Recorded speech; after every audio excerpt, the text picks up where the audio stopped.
O desejado de todas as nações. Capítulo 25. O chamado à beira-mar. Raiava o dia sobre o mar da Galileia. Os discípulos, fatigados por uma noite de infrutífero labor, achavam-se ainda em seus barcos no lago. Jesus viera passar uma hora de quietação à beira-mar. Esperava pela manhãzinha fluir um período de sossego da multidão que o acompanhava dia a dia. Mas em breve começou o povo a aglomerar-se em torno dele. Seu número cresceu rapidamente, de maneira que se sentia comprimido de todos os lados. Entretanto, os discípulos haviam vindo para a terra. A fim de escapar à pressão da massa, Jesus entrou no barco de Pedro e pediu-lhe que se afastasse um pouco da praia. Daí Jesus podia ser visto e ouvido melhor por todos, e do barco ensinava a multidão na praia. Que cena aquela que se oferecia à contemplação dos anjos! Seu glorioso comandante, sentado num barco de pescador, jogado de um lado para outro pelas desassossegadas ondas, e proclamando as boas novas de salvação ao povo atento, que se comprimia até à beira da água. Aquele que era o honrado do céu estava declarando os grandes princípios do seu reino ao ar livre ao povo comum, e, no entanto, não teria podido ter cenário mais adaptado aos seus labores. O lago, as montanhas, os vastos campos, a luz a inundar a terra, tudo lhe oferecia ilustrações aos ensinos, de modo a gravá-los nos espíritos. E nenhuma lição de Cristo foi infrutífera. Toda a mensagem de seus lábios foi ter a alguma alma com a palavra da vida eterna. A cada momento crescia a multidão na praia. Homens de idade a apoiar-se em seus bordões, robustos camponeses das colinas, pescadores do lago, comerciantes e rabis, ricos e instruídos, velhos e jovens, trazendo seus enfermos e sofredores, apertavam-se para ouvir as palavras do Divino Mestre. Essas cenas haviam contemplado antecipadamente os profetas e escreveram: a terra de Zebulon e a terra de Naftali, junto ao caminho do mar, além do Jordão, a Galileia das nações, o povo que estava sentado em trevas viu uma grande luz, e aos que estavam assentados na região e sombra da morte, a luz raiou. Além da multidão da praia de Genezaré, tinha Jesus em seu sermão junto ao mar outros auditórios em mente. Olhando através dos séculos, viu seus fiéis no cárcere e no tribunal, em tentação, isolamento e dor. Toda a cena de alegria e de luta e perplexidade se achava aberta perante ele. Nas palavras proferidas aos que estavam reunidos ao seu redor, falava também a essas outras almas as próprias palavras que chegariam até elas com uma mensagem de esperança na provação, de conforto na dor, de celeste luz em meio às trevas. Por meio do Espírito Santo, aquela voz que falava do barco de pescador no mar da Galileia far-se-ia ouvir comunicando paz a corações humanos até a consumação dos séculos. Findo o discurso, Jesus voltou-se para Pedro e pediu-lhe que se fizesse ao mar alto e lançasse as redes para pescar. Mas Pedro estava desanimado. Toda a noite não apanhara coisa alguma. Durante as solitárias horas, pensara na sorte de João Batista definhando sozinho na prisão. Pensara na perspectiva diante de Jesus e seus seguidores, no mau êxito da missão na Judéia e na maldade dos sacerdotes e rabis. Sua própria ocupação lhe falhava, e, ao olhar as redes vazias, o futuro afigurava-se-lhe sombrio e desanimador. Mestre, havendo trabalhado toda a noite, nada apanhamos, mas sobre a tua palavra lançarei a rede. A noite era o único tempo propício para pescar com redes nas claras águas do lago. Depois de labutar a noite inteira sem resultado, parecia inútil lançar a rede de dia. Jesus, porém, dera a ordem e o amor por seu mestre levou os discípulos a obedecer. Simão e seu irmão deitaram juntos a rede. Ao tentarem colhê-la, tão grande era a quantidade de peixes apanhados que começou a romper-se. Foram forçados a chamar Tiago e João em seu auxílio, e havendo recolhido o conteúdo, tão grande era a carga em ambos os barcos que se viram ameaçados de ir a pique. Mas Pedro não cuidava agora de barcos e carregamentos. Esse milagre, acima de todos quantos havia presenciado, foi-lhe uma manifestação de poder divino. Viu em Jesus alguém que tinha toda a natureza sob seu comando. A presença da divindade revelou-lhe a própria ausência de santidade. Amor por seu mestre, vergonha de sua incredulidade, gratidão pela complacência de Cristo e, sobretudo, o sentimento de sua impureza em presença da pureza infinita, tudo o subjugou. Enquanto os companheiros punham em segurança o conteúdo da rede, Pedro caiu aos pés do Salvador, exclamando: Senhor, ausenta-te de mim, que sou um homem pecador. Fora a mesma presença da santidade divina que fizera o profeta Daniel cair como morto perante o anjo do Senhor. Disse ele: Transmudou-se em mim a minha formosura em desmaio, e não retive força alguma. Assim, quando Isaías viu a glória do Senhor, exclamou: Ai de mim, que vou perecendo, porque eu sou um homem de lábios impuros e habito no meio de um povo de impuros lábios, e os meus olhos viram o Rei, o Senhor dos Exércitos. A humanidade, com sua fraqueza e pecado, fora posta em contraste com a perfeição da divindade, e ele se sentiu inteiramente deficiente e falto de santidade. Assim tem sido com todos quantos alcançaram uma visão da grandeza e majestade de Deus. Pedro exclamou: Ausenta-te de mim, que sou um homem pecador. Todavia, apegou-se aos pés de Jesus, sentindo que dele não se podia separar. O Salvador respondeu: Não temas, de agora em diante serás pescador de homens. Foi depois de Isaías haver contemplado a santidade de Deus e sua própria indignidade que lhe foi confiada a mensagem divina. Foi depois de Pedro haver sido levado à renúncia de si mesmo e à dependência do poder divino que recebeu o chamado para sua obra por Cristo. Até então, nenhum dos discípulos se havia inteiramente unido a Jesus como colaborador seu. Tinham testemunhado muitos de seus milagres e lhe escutado os ensinos. Não haviam, porém, abandonado de todo a sua anterior ocupação. O encerramento de João Batista lhes fora a todos amarga decepção. Se tal devia ser o resultado da missão do profeta, pouca esperança podiam ter quanto a seu mestre, com todos os guias religiosos unidos contra ele.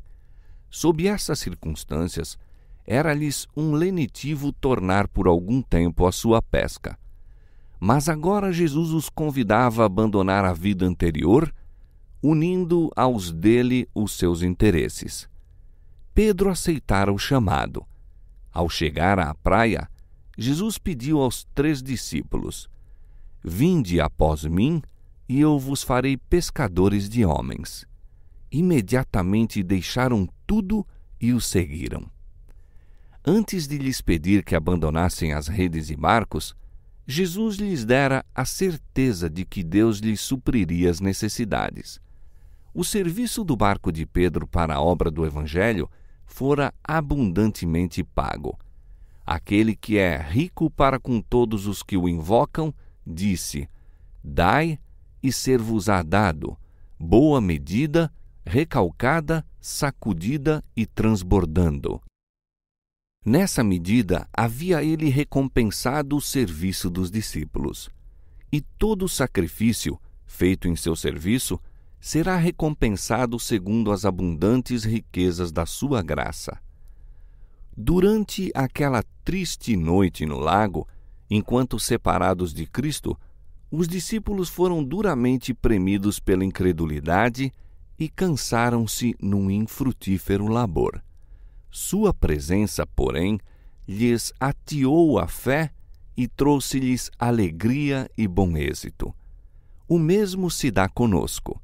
Separados de Cristo, nosso trabalho não dá fruto e fácil se torna desconfiar e murmurar. Quando Ele está perto, porém, e trabalhamos sob sua direção, regozijamo-nos nas demonstrações de seu poder. É a obra de Satanás desanimar a alma. A de Cristo é inspirar fé e esperança. A mais profunda lição que o milagre ensinou aos discípulos é também uma lição para nós, que aquele cuja palavra pôde apanhar os peixes do mar, podia igualmente impressionar corações humanos, atraindo-os com as cordas de seu amor, de maneira que seus servos se tornassem pescadores de homens.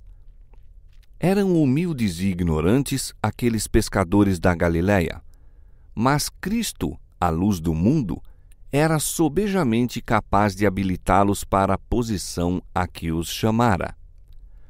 O Salvador não desprezava a educação, pois, quando regida pelo amor de Deus e consagrada a seu serviço, a cultura intelectual é uma bênção. Mas ele passou por alto os sábios de seu tempo, porque eram tão cheios de confiança em si mesmos que não podiam simpatizar com a humanidade sofredora e tornar-se colaboradores do homem de Nazaré. Em sua hipocrisia, desdenhavam ser instruídos por Cristo. O Senhor Jesus procura a cooperação dos que se tornem desimpedidos condutos para a comunicação de sua graça. A primeira coisa a ser aprendida por todos os que desejam tornar-se coobreiros de Deus é a desconfiança de si mesmos. Acham-se então preparados para lhe ser comunicado o caráter de Cristo. Este não se adquire por meio de educação recebida nas mais competentes escolas. É unicamente fruto da sabedoria obtida do Divino Mestre. Jesus escolheu homens ignorantes porque não haviam sido instruídos nas tradições e errôneos costumes de seu tempo. Eram dotados de natural capacidade, humildes e dóceis, homens a quem podia educar para sua obra. Há, nas ocupações comuns da vida, muitos homens que seguem a rotina dos labores diários, inconscientes de possuírem faculdades que, exercidas, os ergueriam à altura dos mais honrados homens do mundo. Requer-se o toque de uma hábil mão para despertar essas faculdades adormecidas. Foram esses os homens que Jesus chamou para colaboradores e deu-lhes a vantagem da convivência com ele. Nunca tiveram os grandes homens do mundo um mestre assim. Ao saírem os discípulos do preparo ministrado pelo Salvador, já não eram mais ignorantes e incultos. Haviam se tornado como ele no espírito e no caráter, e os homens conheciam que haviam estado com Jesus.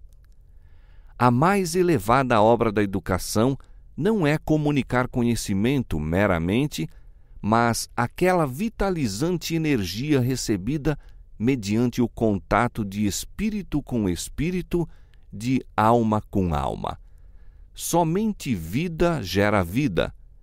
Que privilégio, pois, foi o deles, por 3 anos em contato com aquela divina vida de onde tem provindo todo o impulso doador de vida que tem abençoado o mundo. João, o discípulo amado, mais que todos os seus companheiros, entregou-se ao influxo daquela assombrosa existência. Diz ele: a vida foi manifestada e nós a vimos e testificamos dela e vos anunciamos a vida eterna que estava com o Pai e nos foi manifestada. Todos nós recebemos também da sua plenitude a graça por graça. Não havia nos apóstolos de Nosso Senhor coisa alguma que lhes trouxesse glória. Era evidente que o êxito de seus labores se devia unicamente a Deus. A vida desses homens, o caráter que desenvolveram e a poderosa obra por Deus operada por intermédio deles são testemunhos do que fará por todos quantos forem dóceis e obedientes. Aquele que mais ama a Cristo, maior soma de bem fará.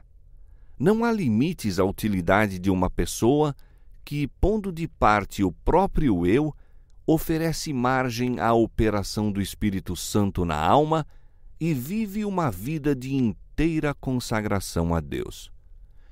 Caso os homens suportem a necessária disciplina, sem queixume ou desfalecimento pelo caminho, Deus os ensinará a cada hora, a cada dia. Anseia revelar sua graça. Remova a seu povo os obstáculos, e ele derramará as águas da salvação em torrentes, mediante os condutos humanos.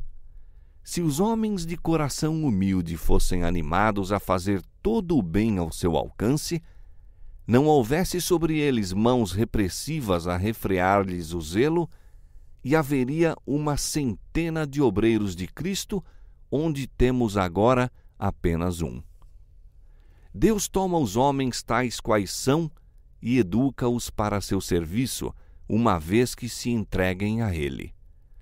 O Espírito de Deus, recebido na alma, vivificar-lhes-á todas as faculdades. Sob a direção do Espírito Santo, o intelecto que se consagra sem reservas a Deus desenvolve-se harmonicamente e é fortalecido para compreender e cumprir o que Deus requer. O caráter fraco e vacilante muda-se em outro forte e firme. A devoção contínua estabelece uma relação tão íntima entre Jesus e seu discípulo que o cristão se torna como ele em espírito e caráter. Mediante ligação com Cristo, terá visão mais clara e ampla. O discernimento se tornará mais penetrante, mais equilibrado o juízo. Aquele que anela ser de utilidade a Cristo é tão vivificado pelo vitalizante poder do sol da justiça que é habilitado a produzir muito fruto para a glória de Deus.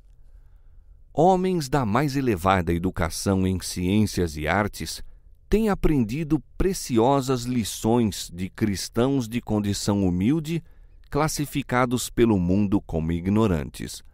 Mas esses obscuros discípulos haviam recebido educação na mais alta das escolas. Tinham-se sentado aos pés daquele que falava como nunca homem algum falou. João capítulo 7, verso 46.